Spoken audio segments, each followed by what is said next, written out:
इस मूवी के स्टार्ट होते ही हमें एक लड़का दिखाया जाता है जिसका नाम एक है और वही इस मूवी का मेन कैरेक्टर भी है। एक की एक फ्रेंड मैरिन होती है जिसका मर्डर हो जाता है और सब लोग इस चीज के लिए उससे ब्लेम करते हैं कि तुम ही हो जिसने उसका मर्डर किया है। लेकिन वो बहुत कोशिश करता है ये बताने के लिए कि मैंने उसका मर्डर नहीं किया, लेकिन सैडली कोई भी उसकी बात पर यकीन ही नहीं करता। लेकिन टाइम के साथ उसके पास कुछ सुपर पावर्स आ जाएंगी जिसको यूज करके वो ये प्रूव कर सकेगा कि वो उसका मर्डरर नहीं है। फिर हम देखते हैं कि एक अपने घर की विंडो में खड़ा होता है और उसके घर के बाहर बहुत सारे रिपोर्टर्स और मीडिया वाले खड़े होते हैं। उसे घर से बाहर बुला लिया जाता है और सब उसे ही ब्लेम कर रहे होते हैं कि तुमने मैरिन को मारा है। रिपोर्टर्स उससे सवाल करते हैं कि तुमने उसे क्यों मारा, लेकिन वो बहुत ही ज्यादा सैड और नर्वस होता है। ऐसा इसलिए था क्योंकि वो मैरिन से बहुत ज्यादा प्यार करता था। मैरिन की डेथ की वजह से वो खुद भी बहुत परेशान था, इसलिए वो उन सब की कोई भी बात नहीं सुनता और अपनी कार में बैठकर चला जाता है। इसके बाद वो अपने पेरेंट्स की तरफ जाता है, जिसके बाद उसके पेरेंट्स उसे हौसला देते हैं और कहते हैं कि सब कुछ ठीक हो जाएगा। लेकिन एक के फादर को अभी भी लगता है कि शायद एक ने ही मैरिन को मारा हो। ये सुनकर एक बहुत परेशान हो जाता है और वहाँ से उठकर चला जाता है। एक जब बाहर जाकर बैठ जाता है तो उसका भाई भी उसके पास आ जाता है। तभी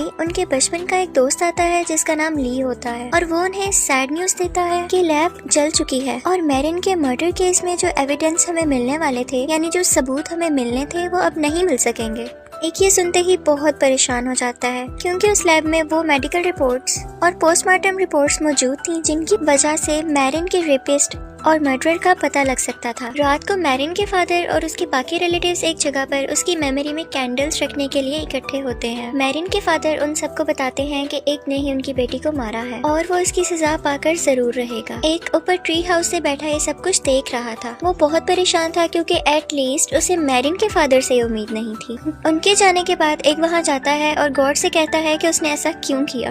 वहाँ एक की बचपन की एक दोस्त आ जाती है जो उसे ऐसा करने से मना करती है, लेकिन एक कहता है कि गॉड मैरिन को कैसे मार सकता है जबकि वो हर संडे चर्च जाती थी और क्रॉस भी पहनती थी। अगले दिन जब एक सोकर उठता है तो वो अपने सर पर सींगों के निशान जैसा कुछ फील करता है। वो ये देखकर काफी परेशान हो जाता है कि क्या वो वाकई कोई बुरा इंसान था। बाहर आकर वो अपनी दोस्त को अपने सींग दिखाता है, लेकिन उसकी दोस्त इस बात को सीरियस ही नहीं लेती, बल्कि आगे से वो उसे अपनी स्टोरी सुनाने लगती है। वो कहती है कि मुझे तो देखो, मुझे तो कोई पसंद ही नहीं करता और तुम भी मेरे साथ सिर्फ इसलिए आए क्योंकि तुम कल नशे में थे। नेक्स्ट डे एगी अपने सींग निकलवाने के लिए डॉक्टर पर जाता है और रिसेप्शनिस्ट को अपने सींग दिखाता है, लेकिन वो देखकर बिल्कुल भी हैरान नहीं होती और उसे एक फॉर्म देती है फिल करने के लिए। वो बाहर जाकर बैठता है तो एक औरत और उसकी बेटी भी बैठे होते हैं। वो बच्ची बहुत ज्यादा चिल्ला रही होती है। एक अपना फॉर्म फिल कर रहा होता है कि तभी उस बच्ची की माँ बोलती है कि मुझे अपनी बेटी को किक करना चाहिए, यानी टांग मारनी चाहिए, क्योंकि इसकी वजह से आपको परेशानी हो रही होगी। वो ये बिल्कुल सच कह रही थी और उसके मुंह से सच्चाई उसके सींगों की वजह से निकल रही थी। एक जाकर वो फॉर्म रिसेप्शनिस्ट को देता है तो वो उससे पूछती है कि क्या मैं उन दोनों को बाहर निकाल दूं क्योंकि आपको परेशानी हो रही होगी, और साथ ही वो उसे बाहर जाने का कहती है, जिससे वो औरत गुस्सा हो जाती है और शीशे पर जोर से हाथ मारती है। एक उसे रोकने के लिए जाकर उसका हाथ पकड़ता है कि तभी वो देखता है जैसे वो किसी आदमी के साथ रिलेशन में है। तभी औरत अपना हाथ छुड़वाकर वहाँ से चली जाती है। साथ ही वो छोटी बच्ची बोलती है कि मैं अपनी माँ से नफरत करती हूँ और उन्हें बेड पर ही जला देना चाहती हूँ। दरअसल वो औरत एक अच्छी माँ नहीं थी और ज्यादातर बाहर ही रहती थी। फिर एक जाकर डॉक्टर से मिलता है और वो डॉक्टर भी इन सींगों को इग्नोर करता है जैसे कोई नॉर्मल बात हो, लेकिन इगी उससे कहता है कि तुम इन सींगों को हटा दो और डॉक्टर उन सींगों को हटाने से पहले उसे बेहोश कर देते हैं। बेहोशी में उसे अपना बचपन याद आता है कि वो पहली बार मैरिन से चर्च में मिला था और कैसे उनकी दोस्ती आगे बढ़ी। लेकिन जब उसे होश आता है तो वो देखता है कि उसके सींग अभी तक नहीं कटे और डॉक्टर कहीं और बिजी है। ये सब इन्हीं सींगों की वजह से हो रहा था। उसके बाद एक जाता है और अपने फ्रेंड ली से मिलता है और वो नोटिस करता है कि उसके फ्रेंड को उसके सींग नजर ही नहीं आ रहे। वो सोचता है कि शायद अच्छे लोगों को सींग नजर ही नहीं आते होंगे। उसके बाद वो अपने घर जाता है और अपनी मॉम को अपनी प्रॉब्लम के बारे में बताता है तो उसकी मॉम आगे से अजीब रिएक्ट करना शुरू कर देती है कि मुझे नहीं सुननी तुम्हारी प्रॉब्लम, अच्छा होता कि तुम पैदा ही ना होते। ये सुनकर एक बहुत सैड हो जाता है और अपने फादर के पास जाकर पूछता है कि क्या आपको भी मुझे डांटना है। यहाँ पर उसके फादर उसे कहते हैं कि तुम्हें मैरिन को नहीं मारना चाहिए था क्योंकि वो एक बहुत अच्छी लड़की थी और तुम्हारी दोस्त थी।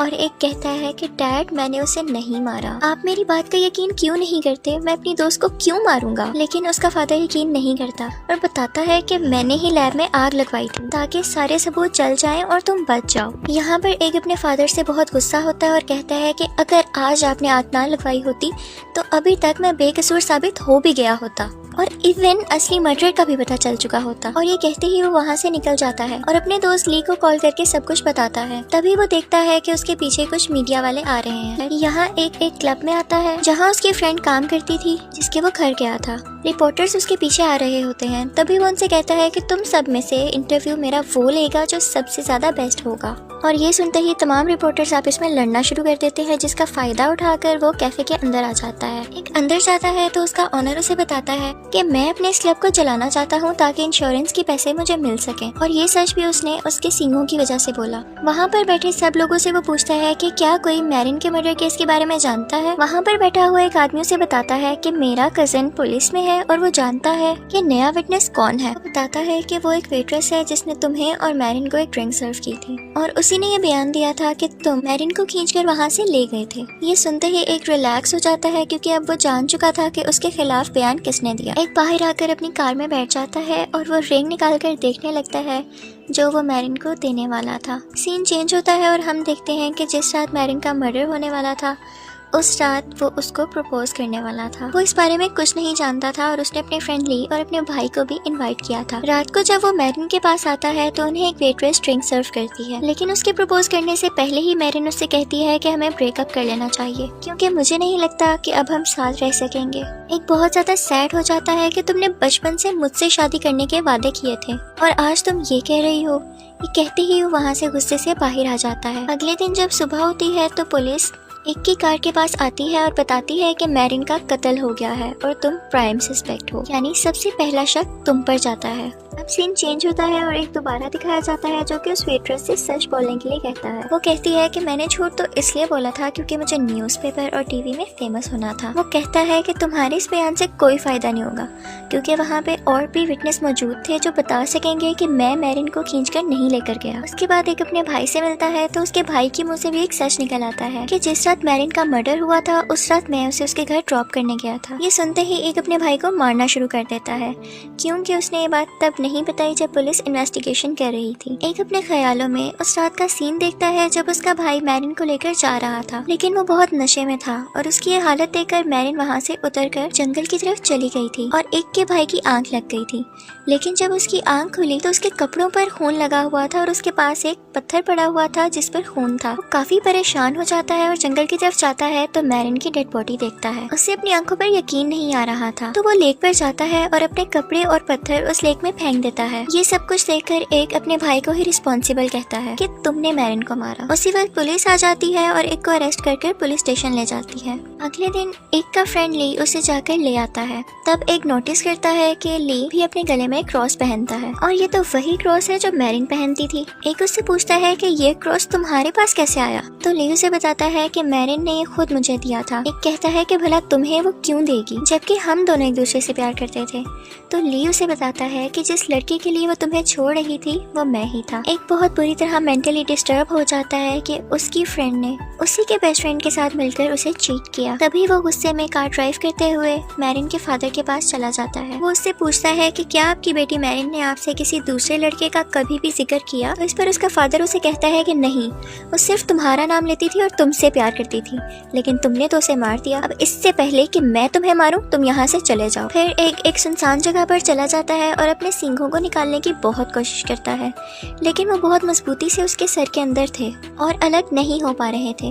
तभी वो देखता है कि उसकी तरफ बहुत सारे स्नेक्स यानी सांप आ रहे हैं और ये भी उसकी सींगों की वजह से था। यहाँ पर एक को फर्स्ट टाइम एहसास होता है, यानी वो रियलाइज करता है कि उसकी वीकनेस नहीं उसकी स्ट्रेंथ है और इसकी वजह से वो काफी पावरफुल हो जाता है कि वो लोगों के दिलों की बातें भी जानने लगा था। फिर आता है वो उसी वेट्रेस के पास जिसने उसके खिलाफ बयान दिया था और वो सब सांप उस वेट्रेस को काट देते हैं और फिर एक वहाँ से चला जाता है। उसको पुलिस फॉलो कर रही थी लेकिन वो अपनी पावर्स को यूज करके भी वहाँ से निकल आता है और अपने भाई की तरफ आ जाता है। वो देखता है कि उसका भाई बहुत सारी ड्रग्स ले रहा है और वो अपनी पावर से उसे सारी की सारी ड्रग्स खाने के लिए कहता है और उसका भाई सारी ड्रग्स खा लेता है और उसकी हालत बहुत ज्यादा खराब होने लगती है। एक ने ऐसा इसलिए किया क्योंकि उस रात जब उसने मैरिन की डेड बॉडी देखी तो उसे पुलिस को इन्फॉर्म करना चाहिए था, लेकिन उसने ऐसा नहीं किया और खुद को बचाया। अगले दिन ली एक के पास आता है और उसे बताता है कि इसमें मेरी कोई गलती नहीं है, ये मैरिन का फैसला था कि वो तुम्हें छोड़ना चाहती थी। लेकिन एक झपट कर उसके गले से वो क्रॉस निकाल लेता है। जैसे ही वो उसके गले से क्रॉस उतारता है तो उसको एक के सींग नजर आने लगते हैं। यहाँ वो समझ जाता है कि ली मैरिन के क्रॉस की वजह से प्रोटेक्टेड था, लेकिन अब ऐसा कुछ नहीं था। वो जाता है और ली के गले को दबा देता है। फिर उसे ख्याल आने लगता है। वो देखता है कि मैरिन ली को कह रही होती है कि वो एक के साथ ब्रेकअप कर लेगी और उसी रात उन दोनों का ब्रेकअप हो गया था। उस रात सब कुछ ली अपनी कार से देख रहा था। फिर जब एक का भाई मैरिन को ड्रॉप करने जा रहा था तो पीछे पीछे ली भी उनको फॉलो कर रहा था और जब देखता है कि उसके भाई की नशे की वजह से आंख लग गई है तो वो जंगल की तरफ जाता है जहाँ पर मैरिन थी। वो मैरिन की तरफ जबरदस्ती आगे बढ़ता है लेकिन मैरिन उसे पुश कर देती है कि तुम ये क्या कर रहे हो, जिस पर ली उसे कहता है कि तुम एक से ब्रेकअप तो मेरे लिए ही करी थी तो फिर अब तुम ऐसा क्यों कर रही हो। तो वो उसे बताती है कि मैं तब किसी और सोच में थी लेकिन मैं अब भी एक से बहुत ज्यादा प्यार करती हूँ और मैं उससे दूर नहीं जाना चाहती। ये सुनकर ली को बहुत ज्यादा गुस्सा आ जाता है और वो उसे सेक्सुअली अब्यूज करता है। मैरिन खुद को बचाने के लिए ली के हाथ पर काटती है लेकिन ली एक पत्थर से उसके सर पर अटैक कर देता है जिसकी वजह से उसकी डेथ हो जाती है। एक जब ये देखता है तो वो बहुत ज्यादा शॉक्ड हो जाता है क्योंकि वो जान चुका था कि मैरिन को अब किसने मारा। यहाँ वो एक को बताता है कि उसी ने उसके भाई के हाथ में वो पत्थर रखा था ताकि सारा का सारा इल्जाम उसके ऊपर आ जाए। इसके साथ ही वो एक को मारता है और उसकी कार और उस पर गैसोलीन डालकर आग लगा देता है, लेकिन एक समझदारी का मुजाहिरा करते हुए अपनी कार के साथ ही पानी में छलांग लगा देता है। हर जगह ये न्यूज़ फैल जाती है कि एक की उसकी कार में पानी में डूबकर डेथ हो गई है और उसकी बॉडी अभी तक किसी को भी नहीं मिली। और हम ये भी देखते हैं कि उसका भाई भी हॉस्पिटलाइज होता है, यानी हॉस्पिटल में होता है और उसकी हालत भी अभी कुछ ज्यादा बेहतर नहीं थी। सीन चेंज होता है और हम एक को पानी से बाहर आता हुआ देखते हैं, वो अभी जिंदा होता है। एक इसी हालत में मैरिन के फादर के पास जाता है और उसे बताता है कि असली मर्डर है कौन। यहाँ पर वो मैरिन के क्रॉस को उसके फादर को देता है तो वो उसे कहता है कि मुझसे ज्यादा तुम्हें इस चीज की जरूरत है। जैसे ही वो मैरिन के क्रॉस को पहनता है तो वो बिल्कुल पहले जैसा हो जाता है और उसके सींग भी गायब हो जाते हैं। फिर उसके बाद वो उसी ट्री हाउस में आ जाता है जहाँ वो मैरिन के साथ टाइम स्पेंड किया करता था। तो उसे वहाँ पर मैरिन का एक लेटर मिलता है जिसमें लिखा था कि तुम मेरे मरने के बाद इसे पढ़ पाओगे। ये भी लिखा था कि जो ख्वाब हमने देखे थे हम उसे पूरा नहीं कर पाएंगे क्योंकि मैं भी फैमिली कैंसर की वजह से मर जाऊंगी और तुम्हारे साथ लाइफ स्पेंड नहीं कर सकूंगी और मैं नहीं चाहती कि इसकी वजह से तुम्हारी लाइफ खराब हो, लेकिन मैं तुमसे हमेशा प्यार करती हूँ।